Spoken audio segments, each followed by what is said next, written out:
Tren de la Vida Express. Viajamos a la más alta velocidad de un lugar a otro, recogiendo a muchos amigos y amigas que nos cuentan la vida en clave diferente. Acompáñanos por las rutas del corazón. Esto es el Tren de la Vida Express, contando la vida en clave diferente.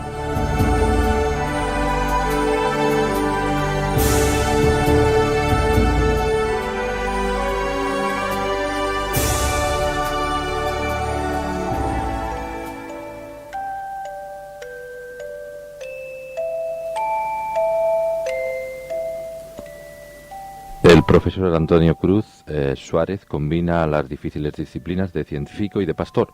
Ciertamente difícil combinación. Es doctor en Ciencias Biológicas por la Universidad de Barcelona, ha trabajado en diversas investigaciones y también ha descubierto numerosas especies de crustáceos e isópodos y imparte clases en el Instituto Investigador Flanchar, aquí en Tarrasa, Barcelona. También es pastor de la Iglesia Evangélica Unida en la ciudad de Tarrasa y ha publicado varias obras: Posmodernidad, Parábolas de Jesús en el mundo posmoderno y Bioética cristiana. Y aquí tenemos en nuestra mesa Sociología, una desmitificación. Antonio, hola. ¿Cuántas cosas realmente tenemos aquí delante? Bueno, las que el Señor nos permite.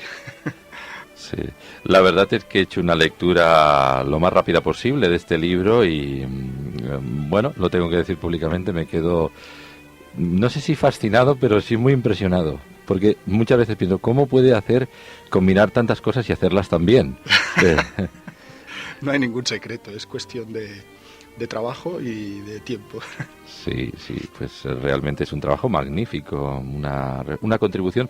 Yo he mirado en la biblioteca más hispana, más cercana que yo puedo conocer, y no he visto un trabajo de estas características.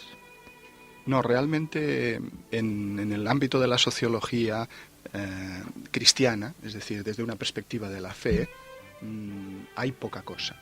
Realmente hay muy pocas publicaciones que aborden este tema. Precisamente este fue uno de los motivos por el que me decidí a escribir algo, ¿no? Uh-huh. Porque tenía ideas desde hacía años, había leído aquí y allá en el mundo secular, pero claro, un trabajo que tocase las principales teorías sociológicas desde una perspectiva cristiana, pues no existía.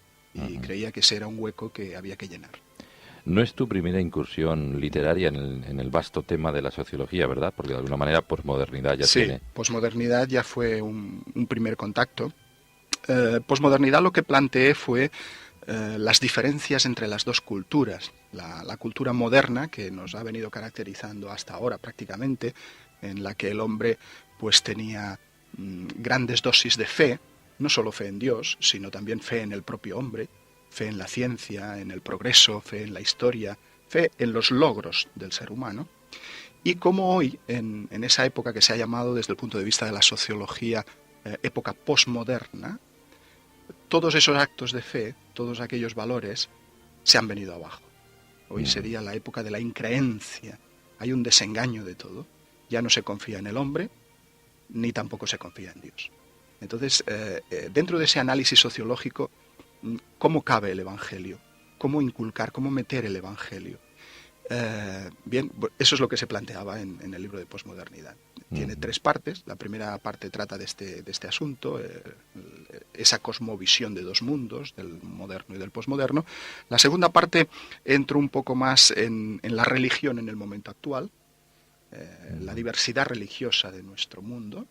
Y la tercera parte del libro de Posmodernidad pues es simplemente un intento de cómo debemos presentar el Evangelio hoy a ese hombre que carece de muchos de los valores que teníamos antiguamente.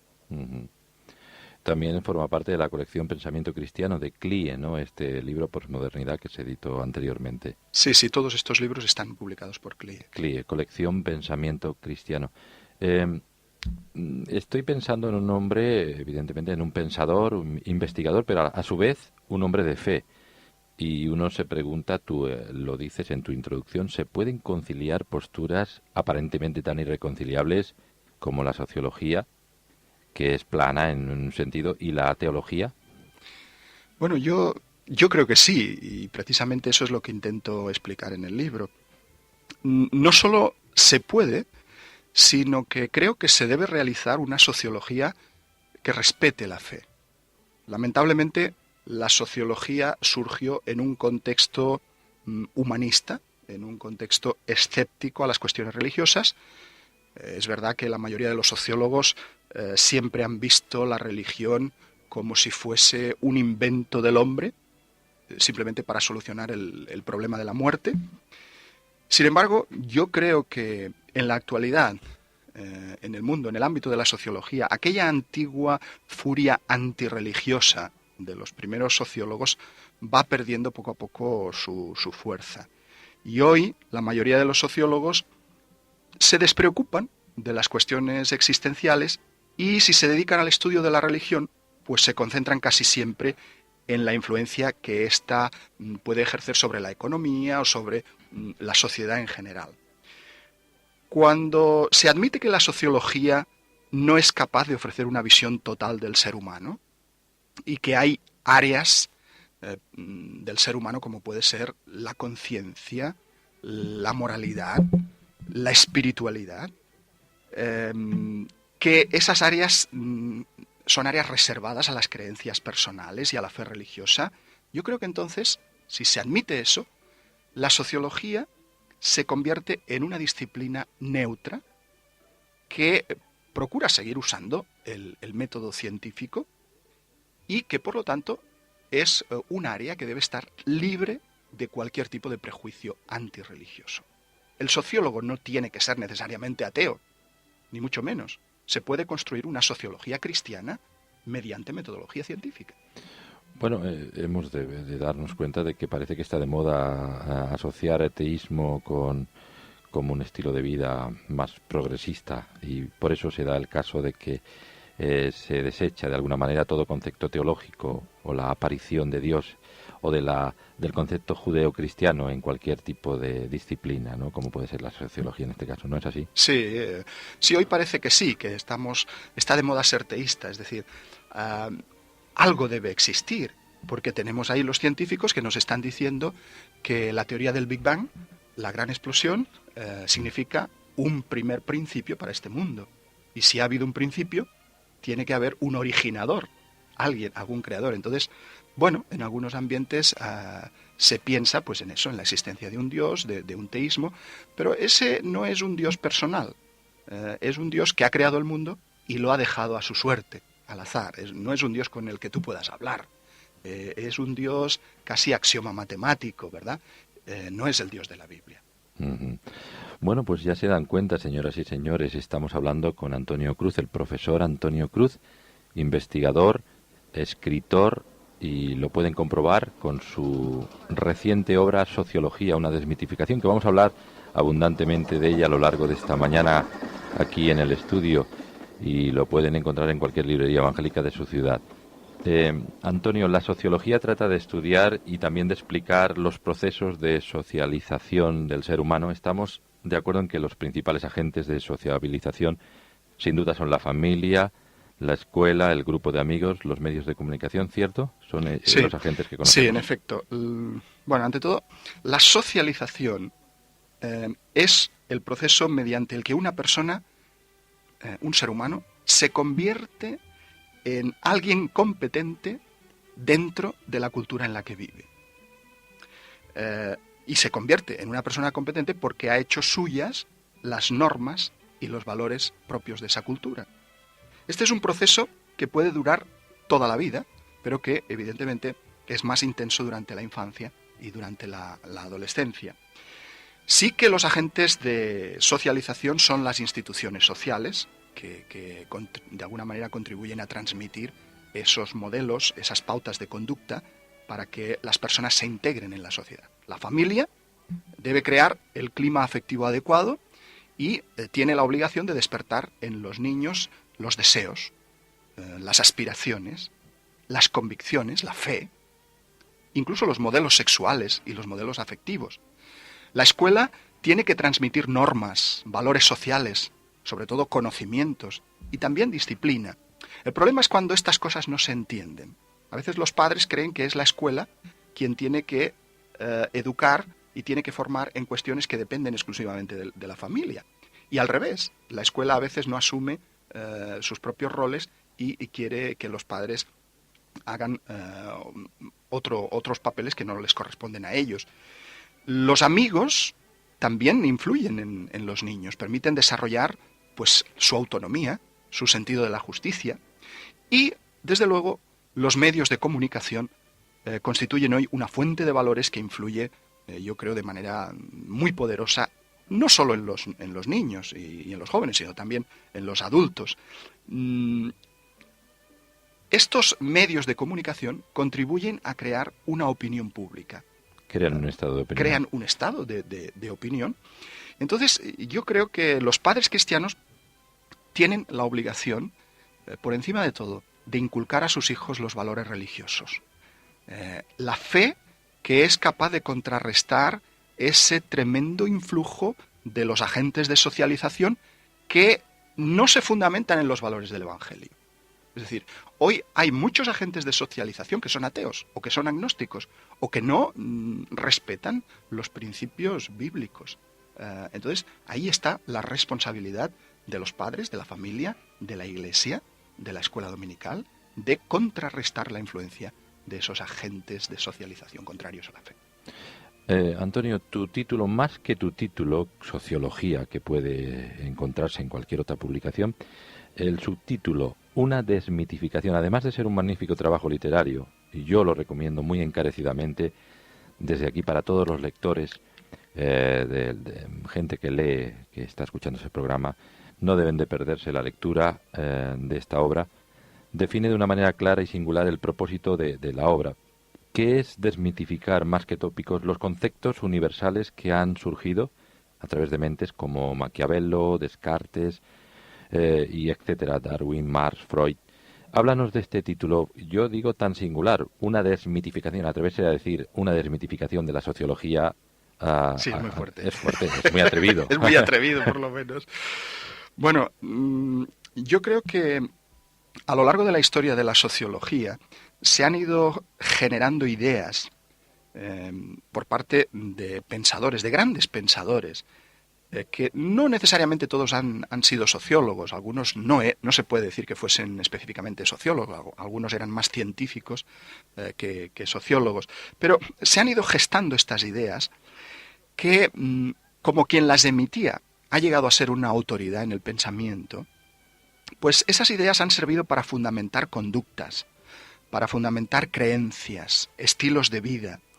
Pero en el fondo, en algunos casos, el tiempo se ha ido encargando de demostrar que eran solo puros mitos sociales, que eran ideas que quizá tenían una lógica en principio, pero que no podían cuajar en la realidad.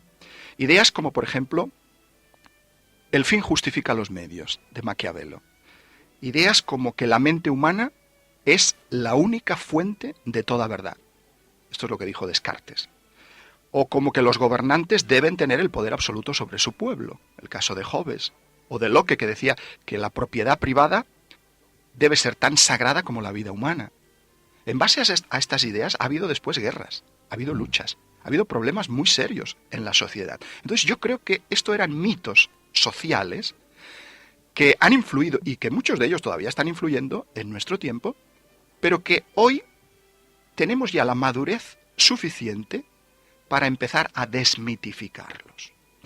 Ideas, por ejemplo, como la de Rousseau, de que el hombre es bueno por naturaleza, que el ser humano es naturalmente bueno, o como la de Hegel, de que la guerra es necesaria para que la humanidad progrese, o como Comte, que decía que hoy el ser humano moderno, el hombre de la modernidad, ya no necesita para nada a Dios, porque ha madurado, o como la de Darwin, que hemos evolucionado a partir de los animales exclusivamente en base al azar, o como la de Marx, de que los pobres al final van a heredar la tierra y que la religión es el opio del pueblo, o como la del propio Freud, que dice que la religión no es más que pura neurosis y que nace del complejo de culpabilidad del ser humano. Bien, mi libro es un intento de desmitificación de todas estas ideas a la luz del mensaje de la Biblia. He observado de que la sociedad, estoy a toda la diversidad social humana, asimila todos estos conceptos y los asume entre sus valores como pertinentes, como reales, como ciertos, y eso crea un comportamiento, porque estos 10 personajes que has escogido representan de alguna manera el patrón nuclear del pensamiento humano y también afectan los comportamientos sociales de todos nosotros. ¿Hasta dónde nos afectan estas corrientes filosóficas y yo diría conceptuales de todos estos pensadores? Bueno, yo creo que han afectado y todavía están afectando mucho a la sociedad, pero un poco lo que más me preocupa, y eso es lo que he intentado reflejar en este libro, es que la influencia de estos mitos no solo está en el mundo secular, ha pasado también al cristianismo, incluso al protestantismo. Yo creo que actualmente en el protestantismo contemporáneo han aparecido pues desviaciones religiosas en base a la creencia en estos mismos mitos que exigen pues una reforma urgente. Yo creo que en algunos ámbitos, cuando se recurre a la milagrería y al sensacionalismo para predicar el Evangelio, de alguna manera, en el fondo, se está asumiendo el mito maquiavélico de que el fin justifica los medios. Lo mismo que se detecta, por ejemplo, en el influjo consumista de cierta música y cierta literatura cristiana, que está dirigida a veces por empresas, por hombres que no creen en Dios, o el mito de la propiedad privada, que se ve, por ejemplo, en esa preocupación exclusiva por el triunfo personal, por la prosperidad material o por la búsqueda del éxito, que vemos todavía en algunas congregaciones. Las ideas de Rousseau de que la sociedad es mala y el hombre bueno, yo creo que en nuestro tiempo se ha transformado en ciertos sectores del mundo evangélico y ahora resulta que lo que es malo no es la sociedad, el que es malo es Satanás, que nos está tentando siempre, pero el ser humano permanece inmaculado y bueno por naturaleza. Eso también es una desviación muy clara. No sé, el mito de Hegel, por ejemplo, refleja también las creencias de que Dios está castigando sistemáticamente a la humanidad mediante plagas, mediante enfermedades como el SIDA, como las guerras, como el terrorismo, como los terremotos. Y bueno, en realidad todo eso son influencias del pensamiento secular, del pensamiento agnóstico, de esos mitos de la sociología que han influido no solo a la sociedad, sino incluso a las propias iglesias cristianas. Muy interesante este retrato que estás describiendo, Antonio. Creo que tenemos también que parar mientes y reflexionar de tendencias que de una manera abstracta están también reproduciéndose en nosotros mismos. Vamos a seguir hablando, vamos a escoger algunos de esos personajes que mencionas en tu libro y vamos a ahondar un poquito más sobre algunas de sus claves para poder entenderlo más a fondo, pero si te parece vamos a escuchar a nuestro querido Marcos Vidal en su reciente trabajo musical Pescador.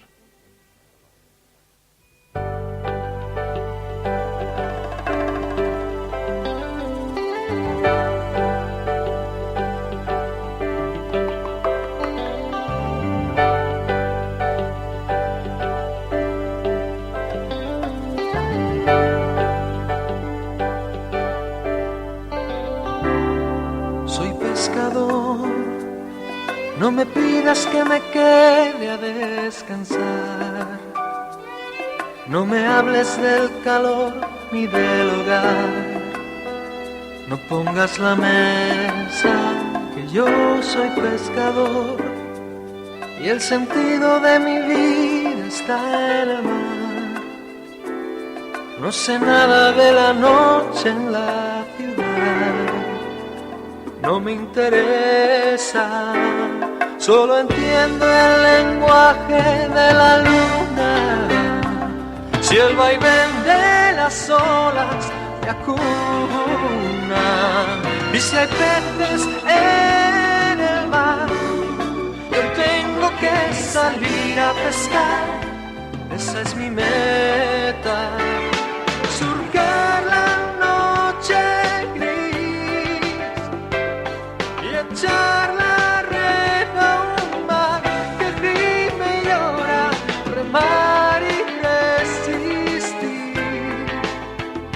hasta que salga la luz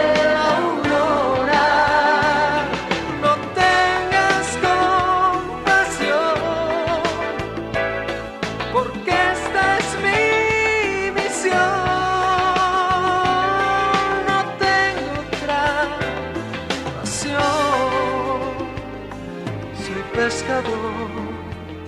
Oh.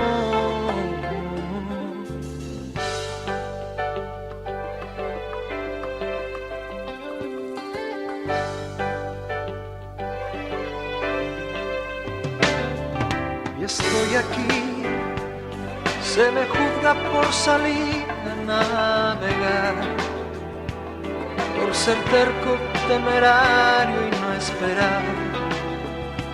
Cuando hay tormenta, por intentar seguir el impulso que me quema el corazón, que ha llegado a convertirse en mi obsesión y que me alienta a surcar la noche gris y echar la red a un mar que gime y llora, remar y resistir hasta que salga la luz de la aurora. No tengas compasión, porque esta es mi misión.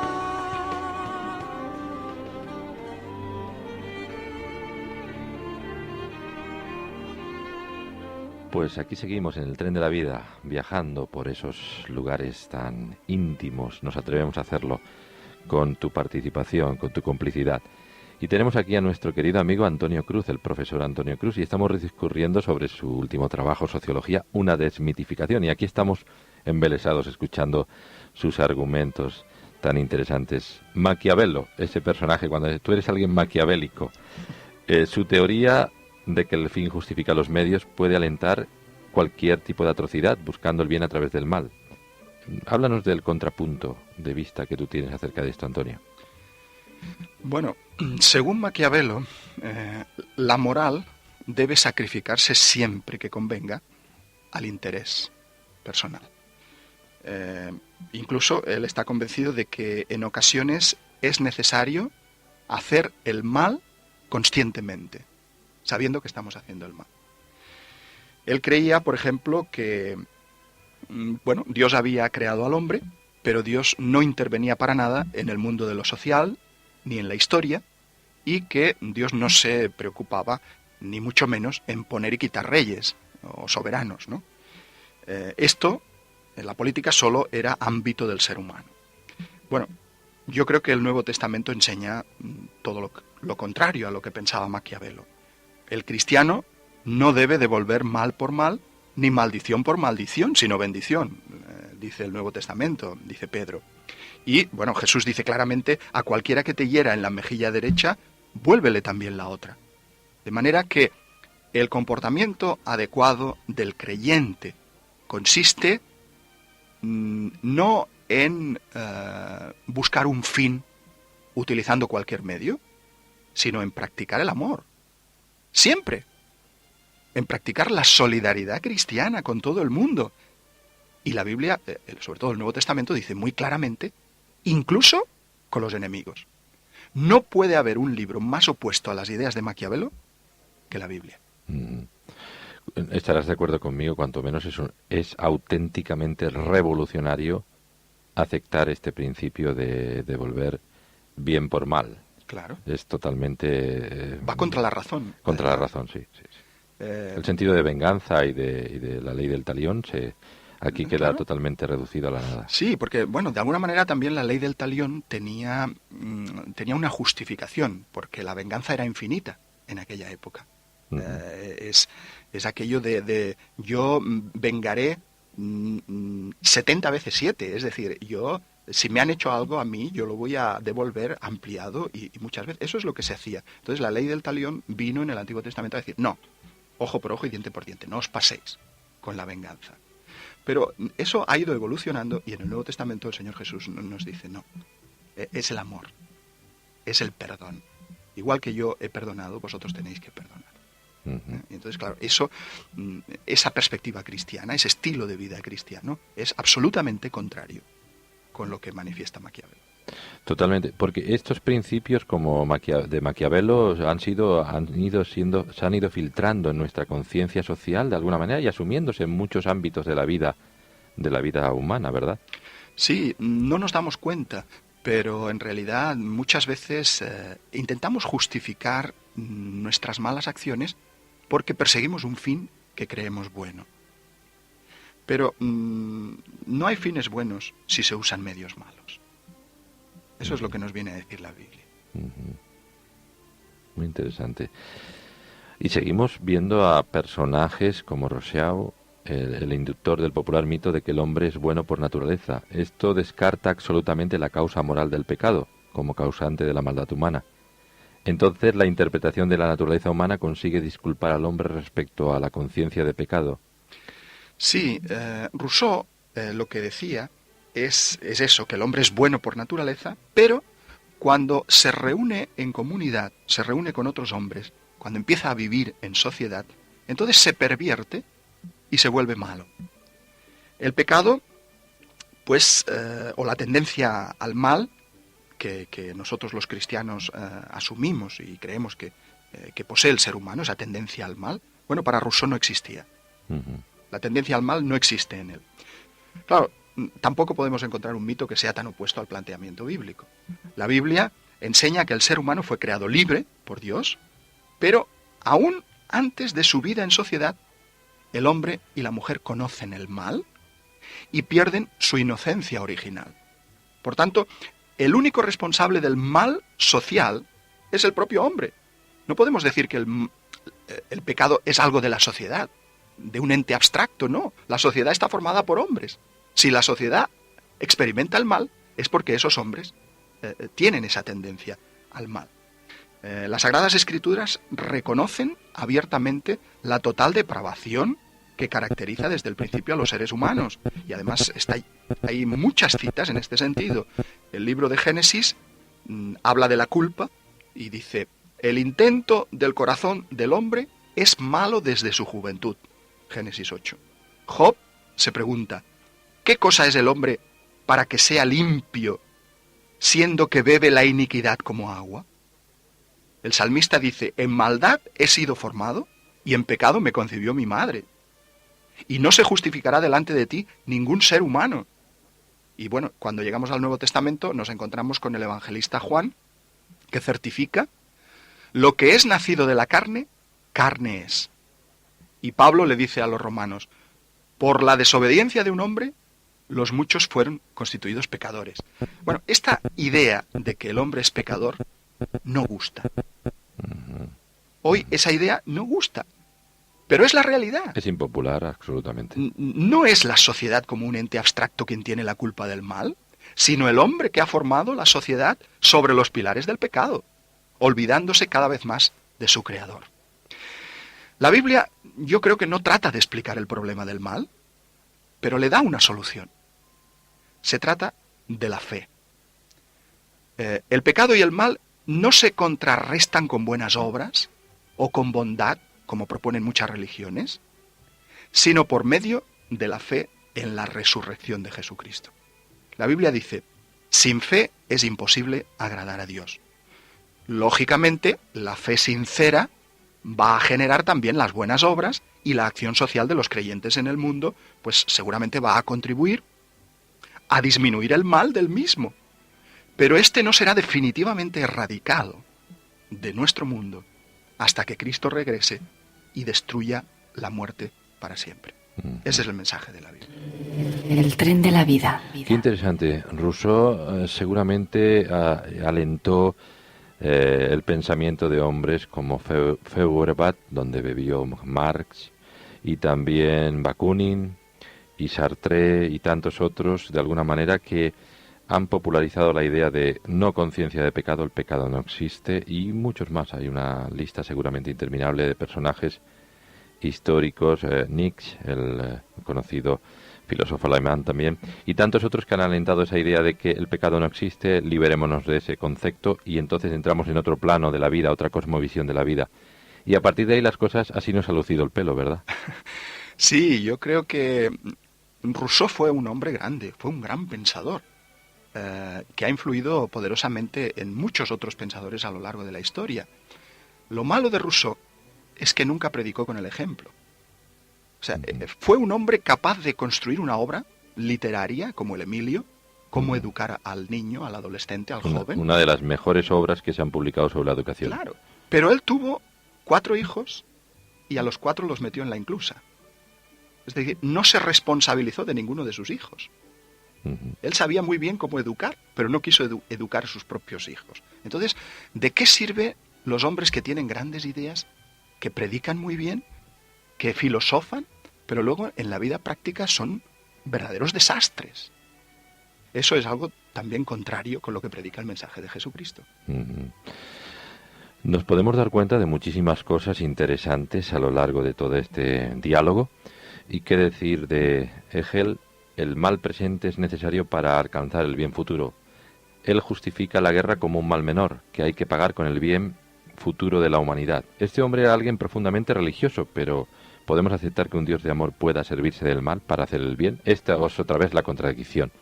Este hombre, ves su bibliografía, como tú la relacionas en cada uno de ellos, una abundante bibliografía, sus mejores obras, sus obras cumbre. Te has dedicado también cuidadosamente a seleccionarlas. Esto es una aportación muy interesante.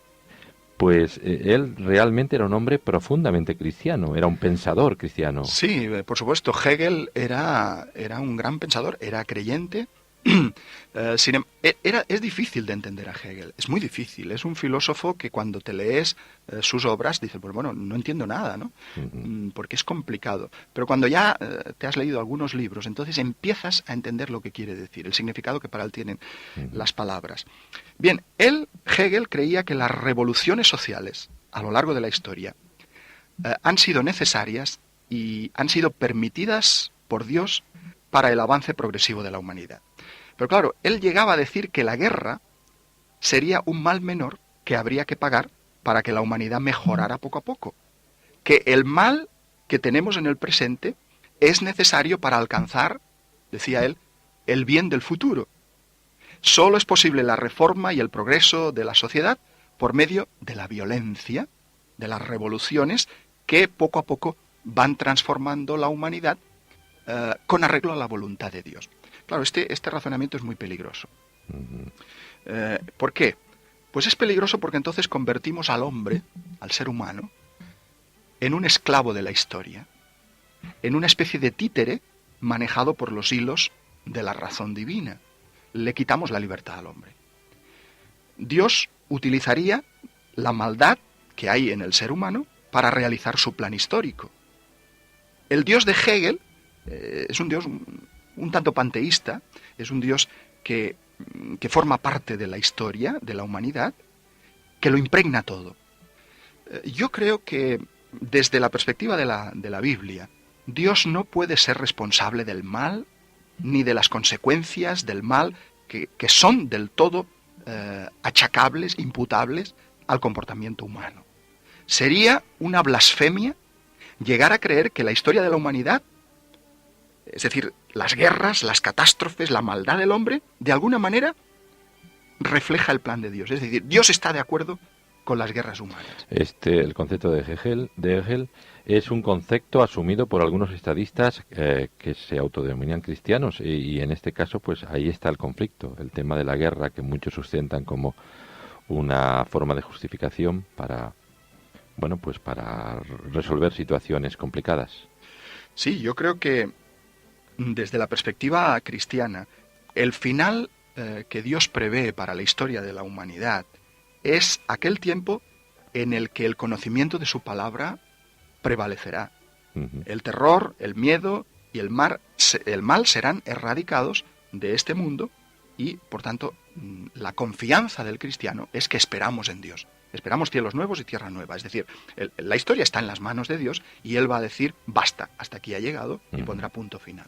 Pero no podemos hacerle a Dios responsable de las calamidades que comete el ser humano. Ciertamente, y podríamos seguir hablando de, por ejemplo, de Darwin. Yo creo que es uno de los personajes que a ti te fascina más, con los que tú has peleado dialécticamente en tu discurso también personal muchas veces, ¿verdad? Casi cada día me peleo con él. Con él, ¿no? Yo no sé quién gana de los dos, pero... Hombre, tiene algunas cosas buenas, pero la verdad es que es un tema de candente actualidad sobre el que algún día me gustaría escribir un tema en exclusivo, un libro dedicado solo a ese tema, ¿no? Porque es un tema muy amplio. Al darwinismo, ¿verdad? Al darwinismo, muy extenso. Ha sido uno de los mitos más extendidos, de mayor calado social, el mito del evolucionismo, de que el hombre ha evolucionado en las especies inferiores, y todo este tema, pues, bueno, ha creado realmente una filosofía de vida también, y tú deduces también claramente que no es una teoría biológica finalmente, sino una teoría metafísica. Bueno, sí. Mira, a veces desde ambientes evolucionistas se dice que los creacionistas, los que creemos que Dios creó, bueno, pues en realidad somos fundamentalistas, fanáticos y anticientíficos. ¿Por qué se dice esto? Bueno, pues porque si Dios creó de manera inmediata o creó mediante procesos especiales que actualmente no se están dando en la naturaleza, procesos de creación, entonces queda automáticamente cerrada la puerta a cualquier posible investigación científica de la vida. Uh-huh. Es decir, si Dios creó mediante leyes que hoy no están en vigor, no es posible estudiar esas leyes. Por tanto, se dice, el creacionismo sería religión o sería fe y no ciencia. Bueno, yo creo que esa misma crítica se le puede hacer al darwinismo.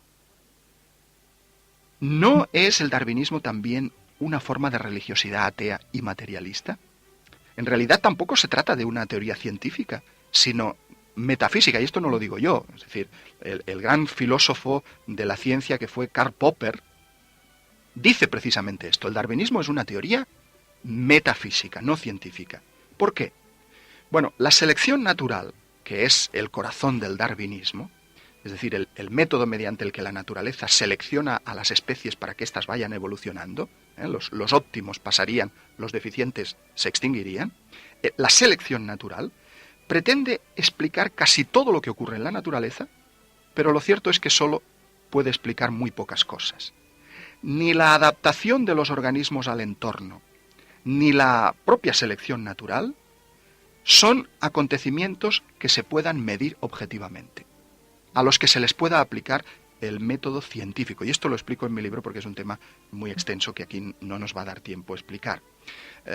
Por tanto, no es posible verificar o desmentir las predicciones del evolucionismo mediante el método científico, porque la propia selección natural no se puede comprobar o no se puede medir o no se puede contrastar. Pero, claro, para que una teoría pueda ser considerada como científica, tiene que ser susceptible de verificación o de comprobación, y el darwinismo no se presta a esto. El darwinismo no es una teoría que se preste a la comprobación. ¿Qué es entonces?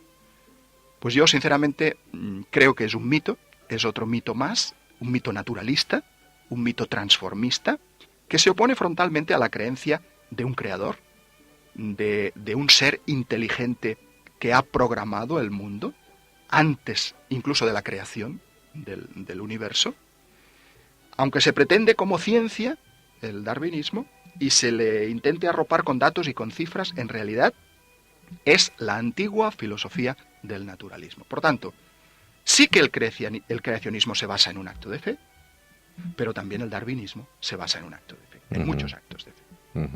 En cuanto menos están en equivalencia aparentemente de posiciones, ¿verdad? Claro. Sí. De alguna manera, la traducción popular del concepto darwinista, ¿cómo se podría definir de una manera concreta? Sí, el darwinismo dice que todas las especies animales y vegetales, todos los seres vivos del planeta, han evolucionado a partir de un antepasado común, de una primitiva célula que surgió por azar en un hipotético mar primitivo, y esa célula empezó a diversificarse, empezó a cambiar y dio lugar a todas las especies que hay actualmente en la Tierra. Eso es en síntesis el darwinismo.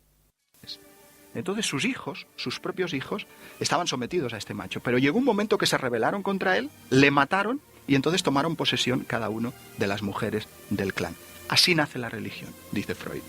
Ese es el origen del totemismo la idea del tótem, que sería la primera religión, según Freud, y, bueno, en todas las demás religiosidades que han ido surgiendo después, a lo largo de la historia, es la misma idea, ese sentimiento de culpabilidad del hombre.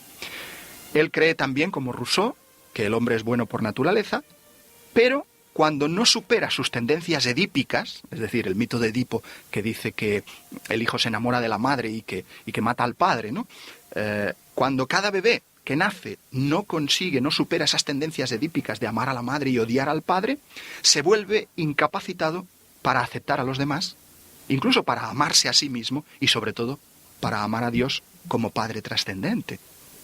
Según Freud, la sociedad es culpable del primer drama de la existencia humana, ya que obliga a cada bebé que nace a renunciar a su madre para convertirse en un adulto.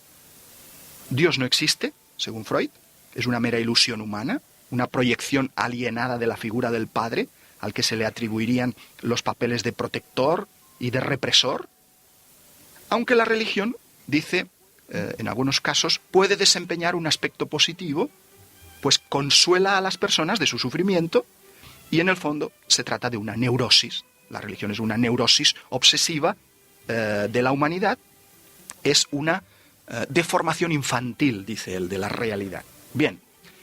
Destruye todos los argumentos. Absolutamente todo es ficticio en la religión. Todo es ficticio en la religión, y entonces la antítesis de él, ¿cuál sería? Creo que, a pesar de las afirmaciones de Freud, en cuanto que el origen de la religión pues depende de esta idea que él se inventa, ¿no?, de la horda primitiva, lo cierto es que la etnología y la antropología no han conseguido encontrar esa hipotética religión primitiva de la que tanto nos habla él. Resulta imposible determinar una sucesión precisa que lleve desde el animismo al monoteísmo, pasando por el fetichismo, el totemismo o el politeísmo. No existen las fuentes necesarias para poder explicar históricamente el origen de la religión. Sin embargo, una cosa sí parece cierta. Jamás se ha encontrado ningún pueblo o ninguna civilización que no poseyera indicios de religión. El sentimiento religioso en el ser humano es algo universal, lo cual, bueno, permite creer que la religión nunca dejará de existir mientras queden hombres. Por otro lado, pues también es verdad que la religión puede atar a las personas. Hay religiones que esclavizan al ser humano. Es cierto que algunas formas religiosas, bueno, pueden crear neurosis o comportamientos neuróticos e irracionales en los fieles que la siguen. Yo creo que en esto Freud tenía razón. Sin embargo, estas críticas no agotan la autenticidad del sentimiento religioso o de la religión misma. Es verdad que hay religiones autoritarias que pueden tener un carácter alienante, pero también hay orientaciones religiosas, hay creencias que se preocupan de la persona humana y que promueven su mejora radical, como el propio cristianismo. No es posible meter en el mismo saco todas las religiones. El hecho de que existan creyentes alienados o neuróticos, nada dice acerca de la existencia de Dios. Y aquí es el mismo razonamiento que aplicábamos a propósito de Marx. El que se pueda o no explicar psicológicamente la fe o el sentimiento religioso no significa que Dios sea solo el producto de la mente humana. Dios es mucho más. El cristianismo de Cristo no es una neurosis, sino todo lo contrario. La Biblia dice que es liberación radical del ser humano. Cuando el individuo llega a conocer la verdad de la revelación, descubre la auténtica libertad. Jesús dijo que quien permanece en su palabra conoce la verdad y ésta le convierte en una persona libre. Pero permanecer en la palabra de Cristo implica poseer voluntad y responsabilidad moral.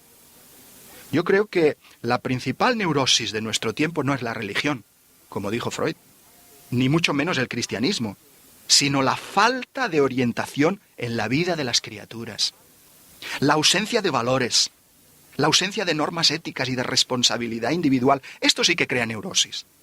La carencia de sentido y el vacío existencial que caracteriza al hombre contemporáneo es, pienso yo, consecuencia directa de la represión que actualmente está sufriendo la moralidad y el sentimiento religioso. Hoy se reprime la religión en muchos ambientes. Se reprime lo espiritual y los resultados pueden verse por doquier. Pero lo cierto es que, a pesar de todas las teorías y de todos los mitos humanos, el cristianismo continúa siendo la mejor visión del mundo que todavía está al alcance del ser humano. Es la creencia que mejor se ajusta a la realidad del hombre y que yo creo que responde de manera sabia a las preguntas fundamentales. Esto es así sencillamente porque el cristianismo es la auténtica liberación y es la verdad con mayúsculas que termina con cualquier neurosis. Uh-huh. Y lo pueden comprobar, señoras y señores, porque nosotros mismos que estamos aquí tertuliando y discurriendo acerca de este tema, haciendo una aproximación al tema de la sociología, una desmitificación, esta publicación de Editorial CLIE en la pluma de Antonio Cruz, y somos una demostración de que desdecimos con nuestra forma de comentar y de plantear la vida ese punto de vista que sustentan algunos. Ciertamente no es así. La religión genera otras cosas también más benignas y más positivas. Entendamos la religión como una forma de religar al hombre con Dios. Pues seguimos ya abordando casi la tercera parte o el tercera y última parte de este libro, al que se le dedican unas extensas reflexiones acerca de la globalización y protestantismo. Muy interesante también.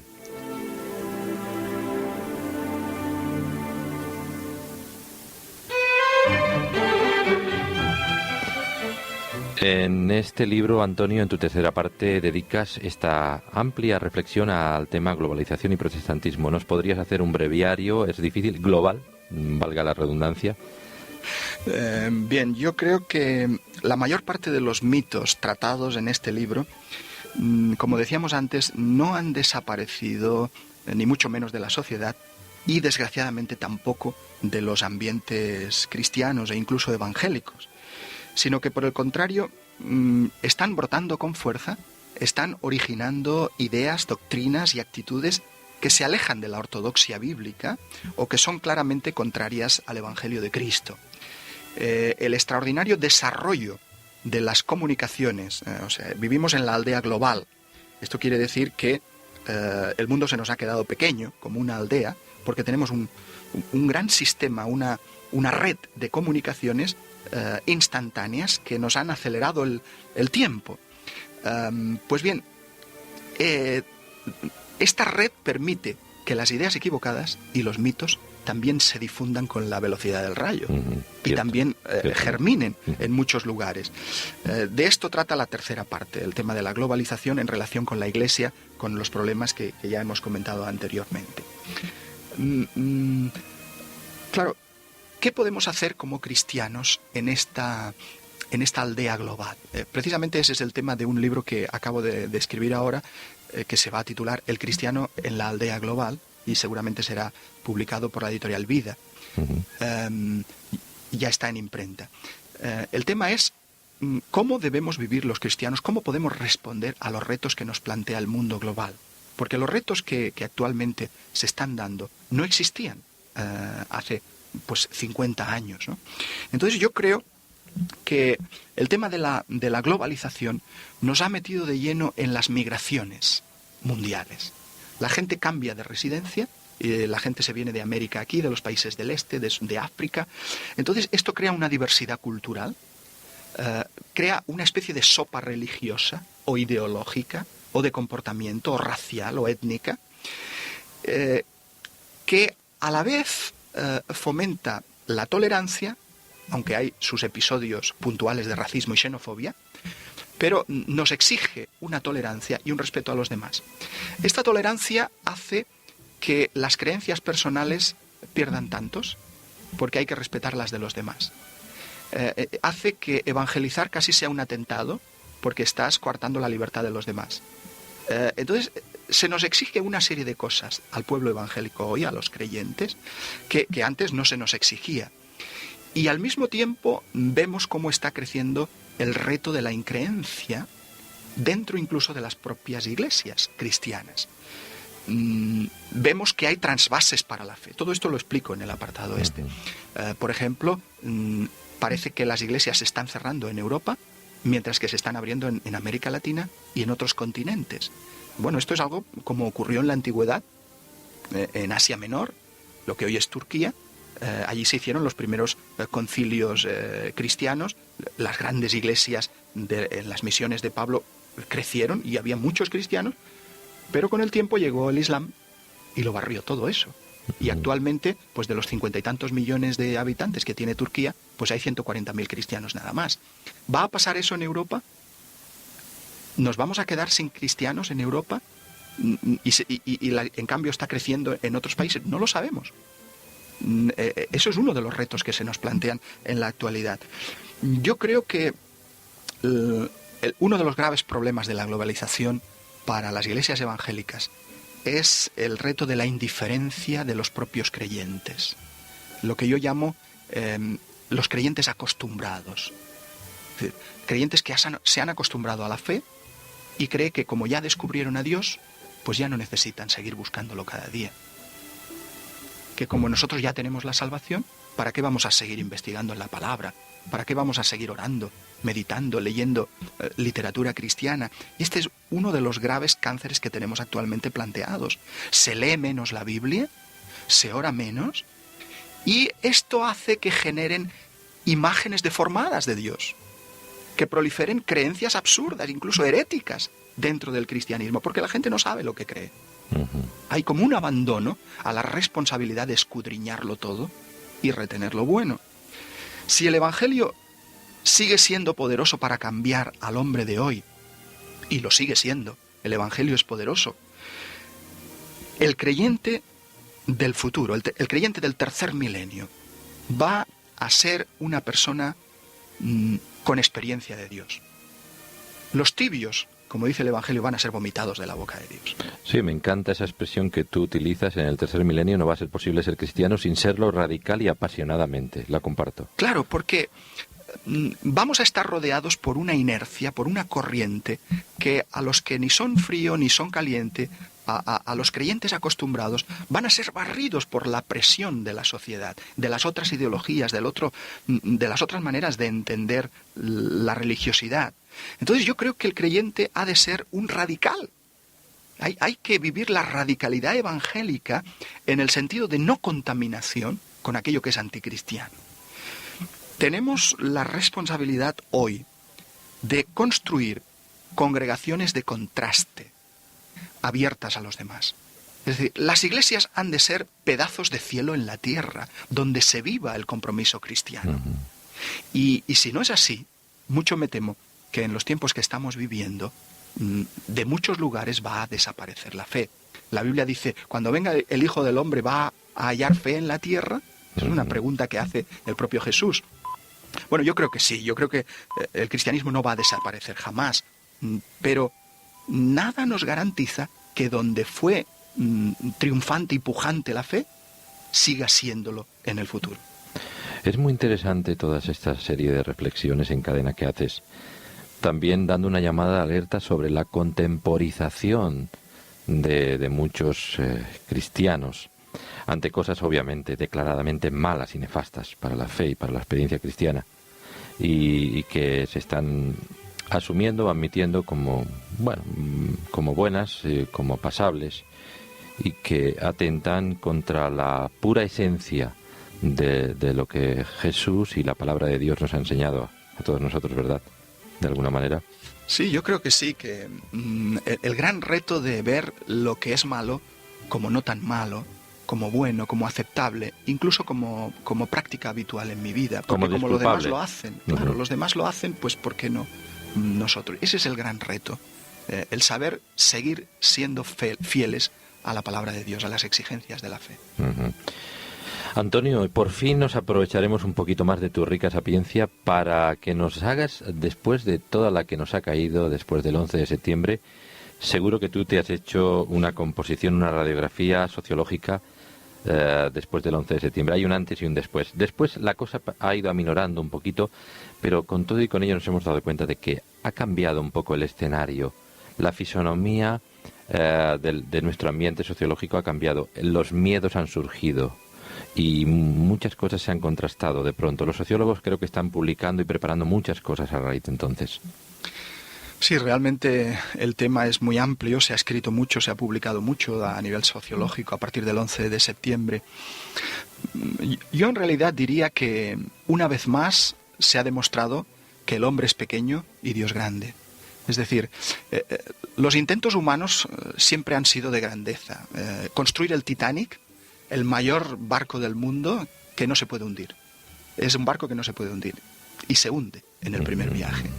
Construir una sociedad, un primer mundo, un capitalismo fundamentado en los valores económicos, que no hay nada que pueda atentar contra eso. Y aquí el emblema, el símbolo máximo de ese mundo, las Torres Gemelas, en segundos se vienen abajo. Por culpa del terrorismo islámico, como todos sabemos. ¿Eso qué quiere decir? Que el hombre sigue siendo un ser pequeño, un ser dependiente de Dios.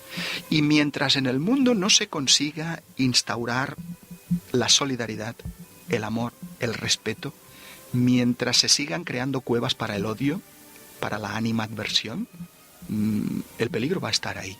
Mientras el hombre no siga actuando como Dios quiere que actúe, van a haber problemas. Actualmente ha habido una respuesta masiva contra el terrorismo, se le está buscando y tal, y evidentemente los culpables de las masacres humanas deben ser juzgados y deben ser castigados. Yo estoy de acuerdo con eso. Tiene que haber una justicia. Pero también es verdad que muchos seres humanos están padeciendo la opresión del primer mundo. No es lógico que el primer mundo, que solo supone un 20% de la humanidad, esté consumiendo el 80% de los recursos que tiene el planeta. Eso no es justo. Mientras la tremenda brecha social y económica que existe actualmente en nuestro mundo permanezca, el terror, el terrorismo, la influencia de los atentados seguirá existiendo. Solución: volver a la Biblia, volver a la palabra de Dios. En la Biblia se habla de la distribución equitativa, se habla de la solidaridad con el débil, con el pobre. Que también hay matices religiosos, por supuesto. Hay religiones que son más intolerantes que otras. Alguien ha dicho, bueno, es un choque de religiones. Yo no diría tanto que es un choque de religiones entre el cristianismo y el islam, pero sí que es un choque de culturas. Es un choque claro de culturas. De cosmovisión. De cosmovisión, porque en realidad no podemos decir el cristianismo contra el islam, si el primer mundo no es cristiano. Actualmente el primer mundo no es cristiano, no sustenta los valores cristianos, sustenta los valores del capitalismo y de la economía de mercado, del mundo neoliberal. O sea que esa simplificación de decir un choque de religiones no es así. En todo caso sería un choque entre una cosmovisión, una cultura, una manera de entender las cosas oprimida y pobre, y un mundo basado en los valores económicos. El tema es para mucho más tiempo. Da mucho de sí. Da mucho de sí, ¿verdad? Sí, pero yo creo que, en definitiva, si comparamos el mundo islámico y el cristianismo de verdad, bueno, ahí también hay un abismo. Es decir, el cristianismo habla del perdón, del amor al prójimo, de poner la otra mejilla, como hemos dicho, de respeto. Bien, ciertos sectores del Islam hablan claramente de la Guerra Santa, de intentar conquistar mediante la violencia. Eso es totalmente opuesto a lo que dice el cristianismo. Yo sé que dentro del mundo islámico hay sectores que no están de acuerdo con la violencia y con lo que ha ocurrido, pero sí que en el Corán se pueden encontrar textos que defienden la violencia. Que alientan un poco este espíritu. Antonio, finalmente, ¿el Evangelio de Jesús es capaz de transformar al ser humano en profundidad? Ciertamente el Evangelio, el mensaje de Jesús, tiene la fuerza y la capacidad nuclear de transformar al ser humano radicalmente. Yo creo que el mensaje de Cristo cambia al hombre porque le pone patas arriba todos los mitos en los que se ha apoyado siempre.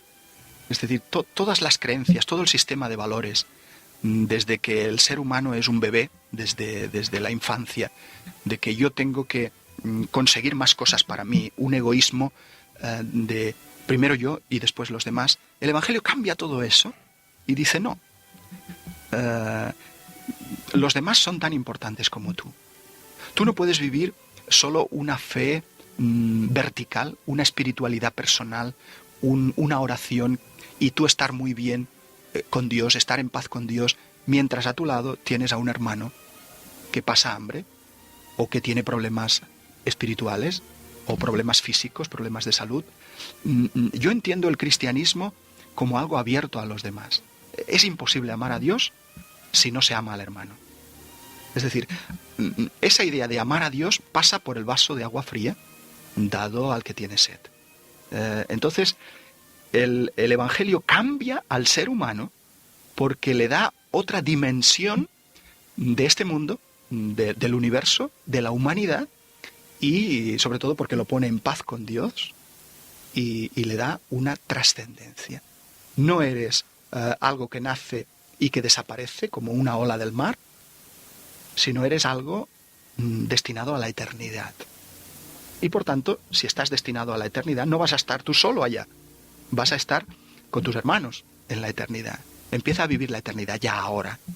Y eso es lo que te hace cambiar de vida. A veces tenemos la idea de que, bueno, después de la muerte, en el más allá, gozaremos de la dicha, de la eternidad, sí, pero el más allá empieza en el más acá.